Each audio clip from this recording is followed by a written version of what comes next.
Bami, welcome to Mgosi noMagatsheni. I am uMagatsheni. Ukwate uyafa ubaby mama kaUlwandle. Ukwate uyafa umama kaBoy, guys.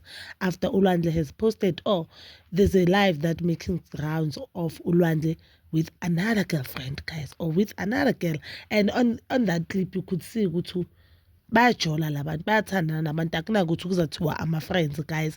So and uLwandle looked very happy, but knowing uLwandle he is forever smiling. Uhlala zihlekela uLwandle, uhlala zismayilela, akana problem. But ubaby mama wakhe, guys, uposte ukuthi on her Instagram today, first lesson, love yourself enough to never lower your standard for anyone. Yabona indaba yesithembu nokutshela nabafana kwabamsele ungayithatha kancane nje ngoba ufuna ukuzivelela ku-TV, kodwa iyasinda le nto le, iyasinda. Uyibuza abovuyokazi abo-Tren, uTren wangena isikhokho hardcore isikhokho, kodwa nje season 3 wayesekhala each and every episode, abafana bakamselengu nje akusafana benhliziyo ethambathambile, engathi bangathola a-return soldier bafana bakamselengu. Nangu ngese kabhalile, first lesson, love yourself enough to never lower your standards for anyone. Okay. Vele mina yazi umfazi abona wathi choose yourself. Status somuntu somfazi, choose yourself, love yourself, put yourself first. Hlala wazi ukuthi uyagowa akagolo yomuntu loyo, uyamuruka. But I remember mina the previous season, which was season 9 of Uthando Nethembu, ubaby girl lo ukhwezi abuzwa ukuthi uzommela uLwandle na, uzosimela isithembu na. Impendulo yakhe yathi akanankinga yena namanye amantombazane mawangacuma uLwandle, into ayazi yena ngoLwandle angeke baze bamkhona uLwandle.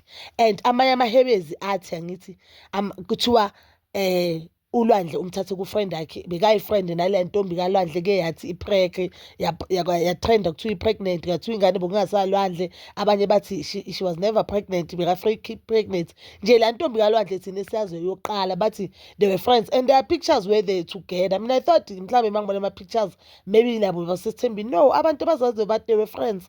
Ugirl washaya umngane yakhe iStina, wasakhatha wahlala emzumbe makaceda wamitha, bese enela allegations angethi ukuthi uphothole nomntana omfana, into yakhe yahlala yancebeleka. Nangu uLwandle, yabona amantombazane athanda nabafana basemzumbe, kumele ufunde into one, thathe nje advice kaMayeni, hlala ujole kube mnandi, ungamithi ngoba ukumitha kakho ma-pregnant, yabo nje mayisacala pregnancy kungaba lula ngoba usakwazi ukuthi nje mase ikhuphukela le pregnancy ithi boma 8-9 months awusakwazi ukuhamba, naye mhlawumbe akasakujabuleli kuncane lo baba uLwandle bayazi into abayifunayo, banami bantu bafuna isithembu, bese ifika iphathi enzima, ingane esengona, so mdlezane sokumele ubheke ingane. Wena uma ubheka ingane, abomphumela nabo uLwandle bayahamba bayobheka ezinye intombi, and angeke phela uzumliso loyo muntu loyo. Angithi uthi makakushela vele athi mina ngifuna isithembu, and guys isithembu asisho ukuthi sokumele ujona yonke le narha phela.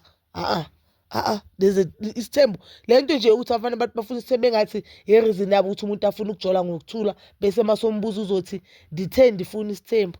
Ugirl mangabe uyamuruka, hayi man, makaphuza amanzi alala, akaphuza ikofi alala, kusese-early ukuthi angakhala. We are still waiting for season 4 of izingane zesithembu. I just pray ukuthi ukhona lapha, because from what I've seen ku-season 9 of Uthando Nethembu, ugirl uzosinika a lot of content because ubonakala njengentombazane eyiphaphelayo, engahloniphi, and engathi akawuthathi ushit-ke ugirl. So I'm looking forward to season 4 of izingane zesithembu.